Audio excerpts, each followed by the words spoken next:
Alright, so I'll be responding to my opponent's claims. I'm going to open it up with just a fact about teens and their development and all that, or actually not really a fact, but just an inference on it. Even though teens do have knowledge to make a decision when they're young, I mean, their brains are growing over the years. I mean, we learn every day. We learn new things. We learn what to do, what not to do, all of that. But even though we might make the decision either to have sex, even though it's illegal, to not use a condom, to do anything along those lines, whether we make that decision or not, it's still our parents that have to deal with it in the end. Our parents are still legally responsible for us either way. Whether we choose to go behind their backs or not, we need their consent for a lot of different things. That's why we view that we need it for this as well. An example of that is from myself even.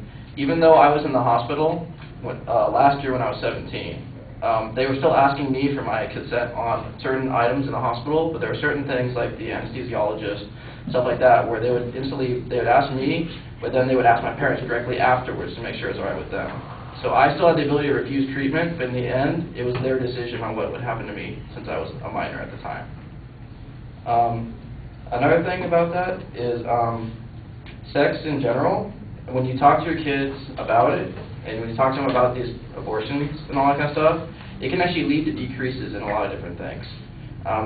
With the consent laws and all that, if you talk to your kids about it, it usually ends up leading to safer sex, less sex, and in the end, a downfall of actually amount of abortions, just because you talk about that and it kind of creates a snowball effect with your kids.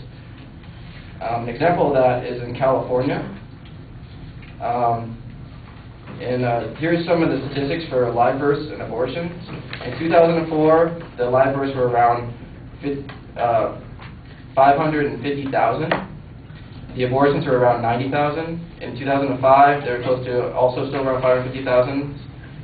They were near 95,000 for abortions. In 2006, they're still up there. But in 2007, when Prop 4 really became the most popular, and when it really got into effect, the number of abortions dropped from 40,000 to around 7,000, just in that year alone. That's from just the knowledge of all this. Teens actually getting knowledge from all of it in the end. Another statistic is like our surrounding states that have the existing laws have a lot lower percentage rate of abortions compared to California itself. But finally, also, one thing I want to mention about their claim is the judicial process of how to get a waiver signed in case of abusive parents and anything along those lines. There are agencies out there like Planned Parenthood and other similar ones that will help you through that process to get it done in a speedy time, not where you have to take weeks and then jeopardize either complications due to later pregnancies, complications to bad abortions and stuff like that. There are other options out there besides just going along with that. All right, thank you.